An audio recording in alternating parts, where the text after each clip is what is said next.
Le plaisir de vous saluer, de vous retrouver une nouvelle fois ici à Fontaine-le-Comte. Le bowling s'appelle La Sphère, The Place to Be, l'endroit où il faut être pour assister à ces rencontres spectaculaires. Et on parle de spectacle, on va en avoir avec un représentant français, Grégory Rius, qui affronte aujourd'hui le Norvégien Alvar Hagen Nielsen, le vice-champion de Norvège. On va voir comment les choses vont s'agencer, et ce, tout de suite.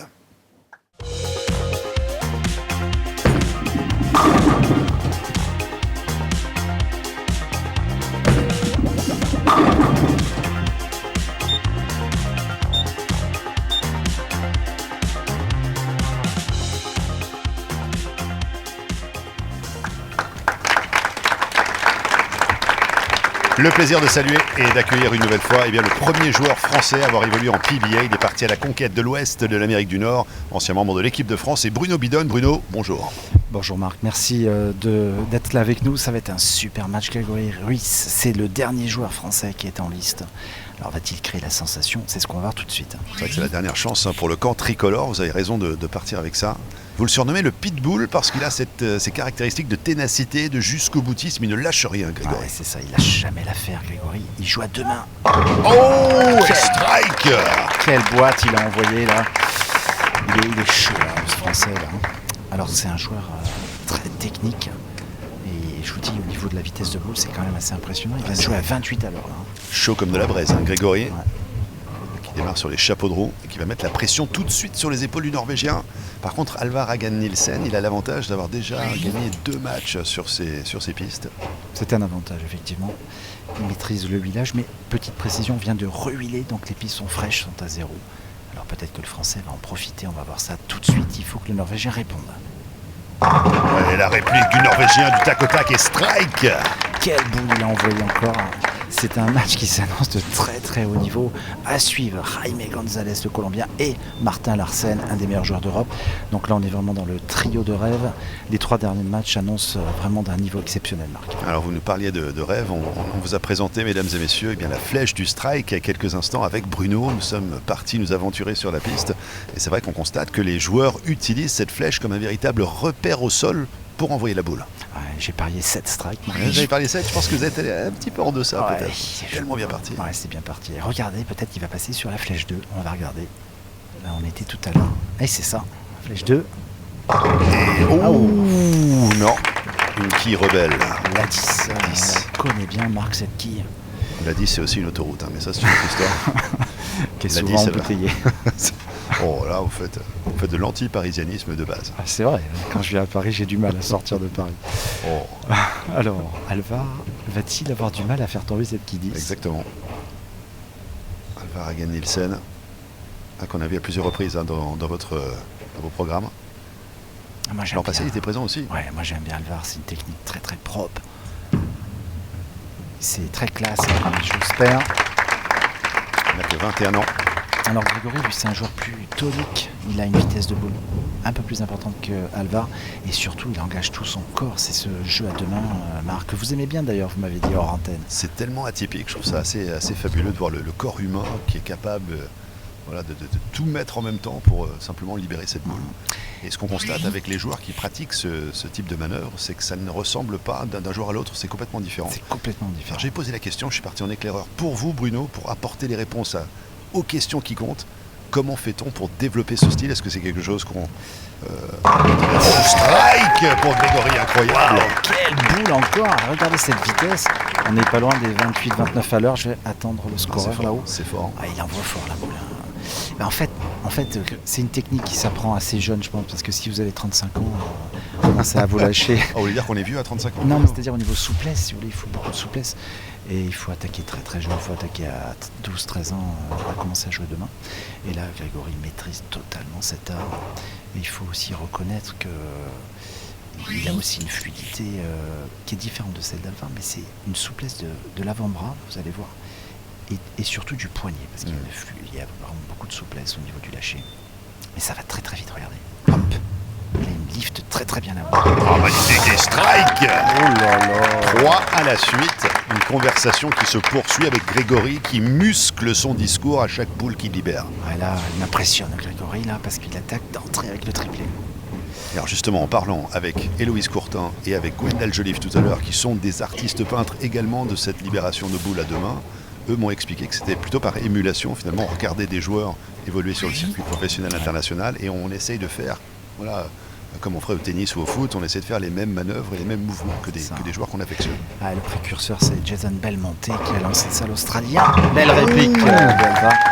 Ah oui, c'est vrai, Jason Belmonte qui était parti sur le tour professionnel il y a quelques années. Tout le monde pas se moquait de lui, mais disait qu'il allait rien gagner. Et puis il a tout gagné, donc tout le monde le copie maintenant.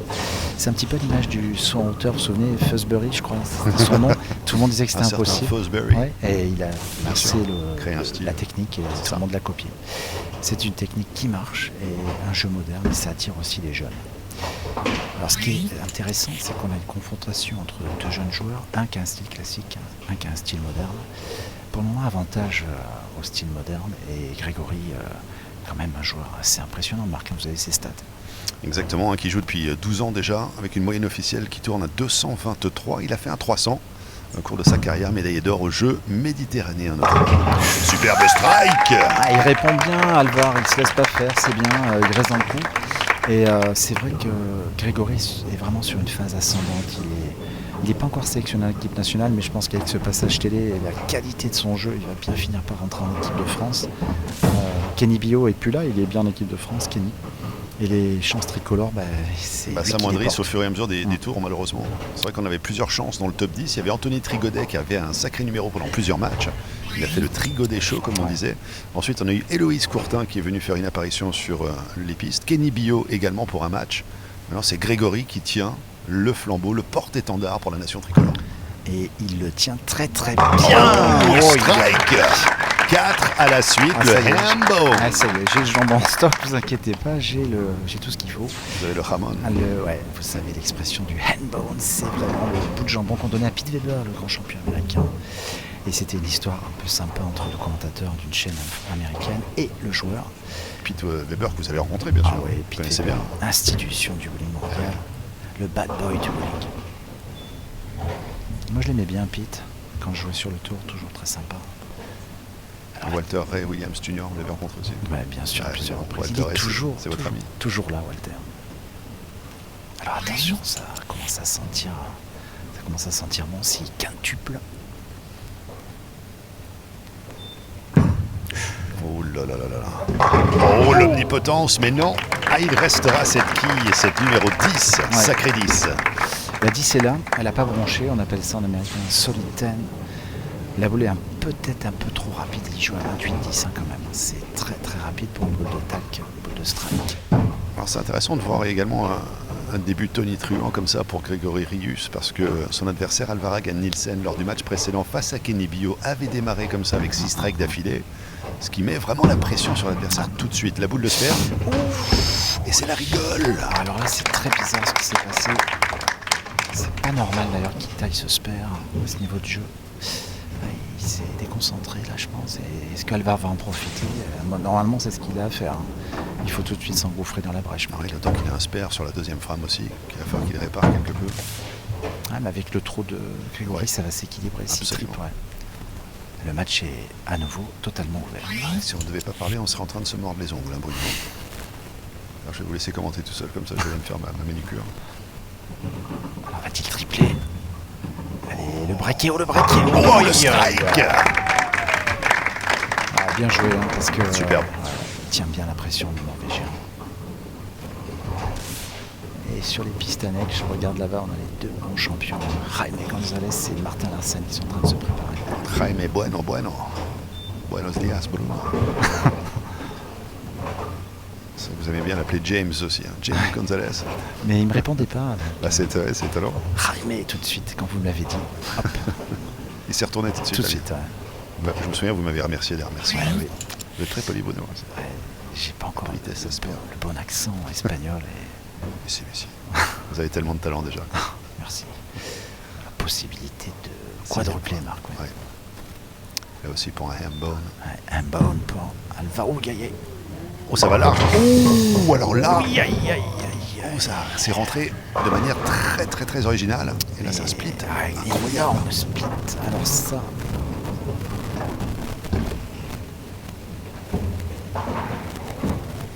pas ses affaires. Hein. Gros split. Ouais, 2 quilles à gauche de la piste, 2 quilles à droite.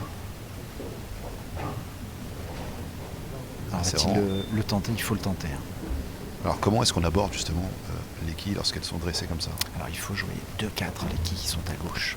Il faut jouer finement entre la 2 et la 4 pour que la quille 2 aille chercher le 6-10, les quilles de droite. Alors, est-ce qu'il le tente? Il le tente. Ouais, mais il a joué, il fallait. Et une open aussi, alors décidément une open de part et d'autre. Donc c'est finalement une opportunité un peu gâchée quand même Opportunité pour Grégory.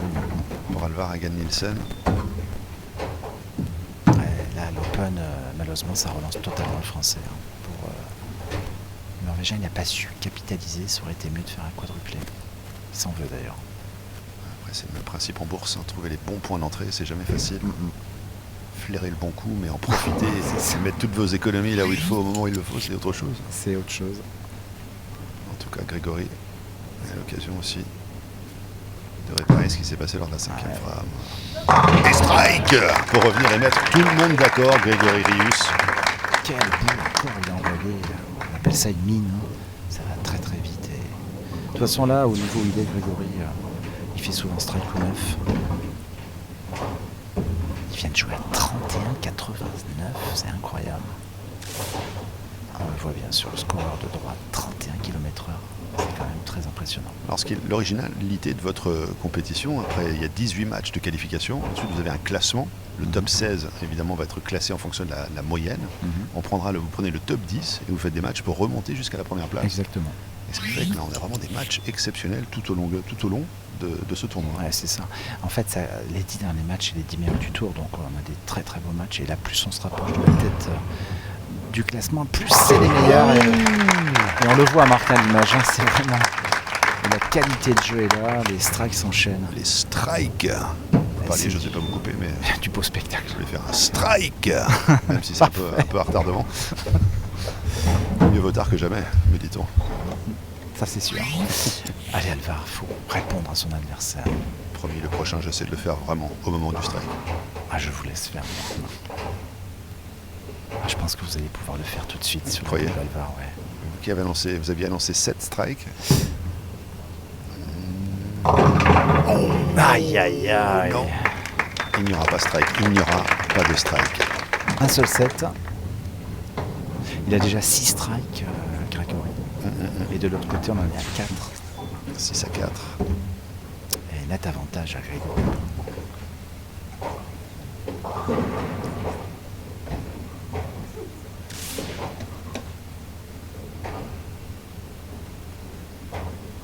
Il se concentre, le Norvégien. Il a pris sa boule dure, boule en matière plastique, pour jouer vraiment une trajectoire tendue sans aucun effet.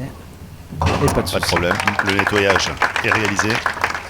On va obtenir le spare du côté de Hagen-Nielsen. Allez, on approche de la fin du match, Marc. Ça va se jouer là, le money time. Gros avantage pour Grégory. S'il ne craque pas avec une open, un split, il est plus que bien embarqué pour aller affronter Jaime González. González, hein, qui est en train de s'échauffer sur des pistes annexes.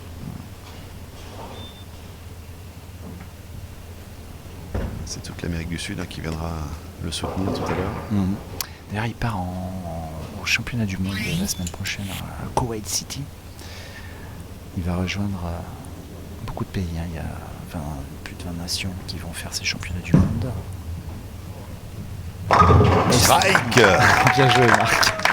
Pour Alvar Hagen-Nielsen. Il fallait ce strike, hein, pour continuer et espérer.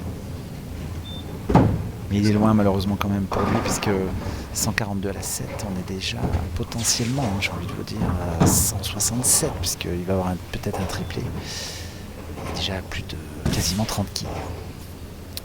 Si le Français ne fait pas d'erreur, il devrait passer ce tour. Ouais, c'est vrai que c'est intéressant, hein, la hiérarchie finalement au terme des matchs de qualification. Parce qu'en termes de moyenne, Grégory est à 220,44 et Alvar Hagen-Nielsen est à 219,06. C'est selon votre propre classement. Grégory 3e, Alvar 5e. Oh, et strike. Là, ça va être très très dur pour Alvar. Hein. Ah, il les enchaîne. Hein. Il les enchaîne, les strikes. Ça paraît facile hein, quand on le voit jouer. Mais croyez-moi, pour tous ceux qui sont approchés d'une piste de bowling, c'est pas si simple. Ça, c'est sûr. Et là, on est vraiment à des niveaux très très hauts. D'ailleurs, au niveau du score, on va dire de la moyenne, c'est le meilleur joueur français, Grégory Ruiz. Il y a 223, c'est très impressionnant sur une saison. Tout qui fait à peu près 300 lignes par an, c'est énorme. Je pense qu'il a un très très haut potentiel puisqu'il est encore très jeune. Il pourrait tenter sa chance sur le circuit pro, sans problème. Oh, il continue encore et toujours un strike. Là, 4 c'est à la pas suite. Juste un strike, c'est un strike juste. Bien joué, Marc. Il a fait double and bone. C'est incroyable. Ouais, il en a 2. 4 Sauf et 4. ouais, il y a un 9-0 million, on ne sait pas pourquoi, mais il y C'est a vrai. 2 handbones. C'est vrai qu'il y a une sorte d'anomalie en plein milieu. On se demande si c'est pas une erreur du technicien d'affichage, mais Ouais. pas du tout. Mais pas du tout. 207. Alors c'est sûr que là, plus on monte dans le classement, plus normalement la hiérarchie des qualifications respectée. C'est assez rare de voir des surprises après, parce que sauf contre performance, mais là c'est un peu logique qu'Alvar soit derrière. Et strike derrière du Norvégien. La Foundation Frame Ouais, qui a été bien assurée. bien assuré, bon, je pense qu'il va jouer jusqu'au bout, il va faire le job, comme on dit, il va tripler, je pense. Mais malheureusement, face au score de Grégory, il y a plus de 30 kills d'écart, 35 pour être précis. Ouais, c'est plié. C'est plié. Ce qui veut dire que notre Français va affronter Jaime Gonzalez dans quelques instants.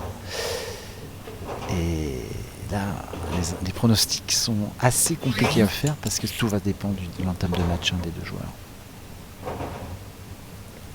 Ouais, statistiquement, ils sont au coude à coude également sur les moyennes. Ouais, c'est ça. Il n'y en a qu'un seul qui s'est vraiment détaché, c'est le Suédois Martin Larsen, dans une classe à part. Ouais. C'est parti pour le Norvégien. Et finir avec non pas un strike. Ouais. On a 10 qui est resté debout. Là, il n'a aucun regret parce que vu le niveau, la différence de niveau sur la partie, il n'a aucun regret. Il va avoir plus de 60 kills de retard, il n'y a rien à dire. Il doit être forcément déçu, mais je pense qu'à l'interview, il va forcément vous dire qu'il est tombé face à meilleur que lui. Donc pas trop de regrets normalement.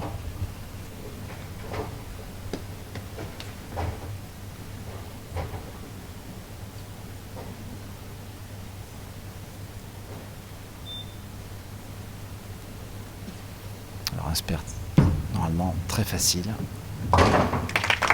Sans problème. Pas de problème pour le Sper. Le Sper, ce n'était pas ce qu'il espérait. Ah, il espérait le triplé. Hein. Et oui. Un triplé pour y croire. Et là, l'écart est déjà creusé. On va pouvoir le porter justement, Alvar Hagen-Nielsen, sur cette dernière boule avec le public du bowling La Sphère, ici à Fontaine-le-Comte, dans la région de Poitiers. Il y a une très belle ambiance ici dans Ouais, cette c'est vraiment cette sympa. salle. Et c'est parti donc. Avec sa dernière boule. Oh, et là, 4 qui restaient debout. Comme la poignée de main, le respect entre les deux joueurs. Et il a fait 207, alors qu'il reste encore 3 boules. Il a déjà 207, c'est dingue. Grégory, il n'a pas joué encore. 4x pour démarrer, 4x pour continuer entre la 6 et la 9. Et moi je pense qu'il va faire un triplé. Un triplé derrière pour finir. 2,67. Waouh. Ce serait peut-être le plus beau résultat qu'on ait vu aujourd'hui. En finale télé, ouais, je pense aujourd'hui. Oh, et strike. Wow. Ouais, il a son public, ses supporters. Bon, on joue à domicile, hein, tout le public était à sa cause quasiment. Bon, je pense que la confrontation avec Ramé va être très très intéressante parce qu'il y aura plus de pression pour lui, pour Grégory, parce que là il sait que face à lui ça va être un peu plus dur. Là, c'est reparti. Le public est là. Grégory Rius. Pour les dernières boules, l'avant-dernière pour Greg. Et on revient avec un strike. Waouh, quelle boule encore! Il est proche de la perfection, il nous a fait un petit 9-0 là, dommage, mais il est franchement dans le coup, hein, j'ai envie de vous dire. Il pourrait créer la surprise, il pourrait créer vraiment quelque chose aujourd'hui. Alors, on encourage, hein, ça c'est sympa. Ah, ça c'est fort. Les vrais moments de sport partagés La dernière boule, allez, pour construire la confiance et finir avec non pas un strike. Et neuf. Oh, la toute dernière boule, la qui reste debout. 266 à 207. La victoire qui revient au dernier représentant du camp tricolore, Grégory Rius.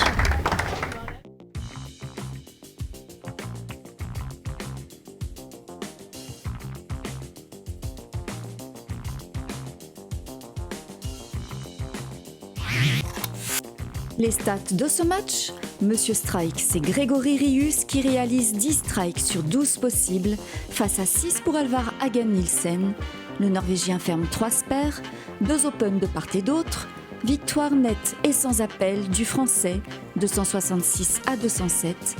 Grégory ira affronter le Colombien Jaime González en demi-finale et à suivre l'interview d'après-match.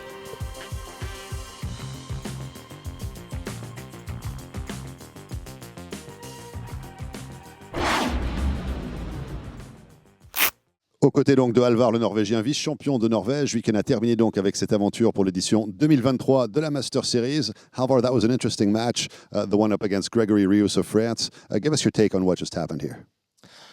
We both started pretty fresh. There was a little break before the match, re-oil, fresh balls. So there wasn't really any advantage of being warmed up or knowing the lane because we both had to realign from the start. And so it was just about who could execute the better shots, and he performed very well. I had a good line, good carry. I did a few bad shots, and it ended up costing me the win. So better shots would have had a better chance.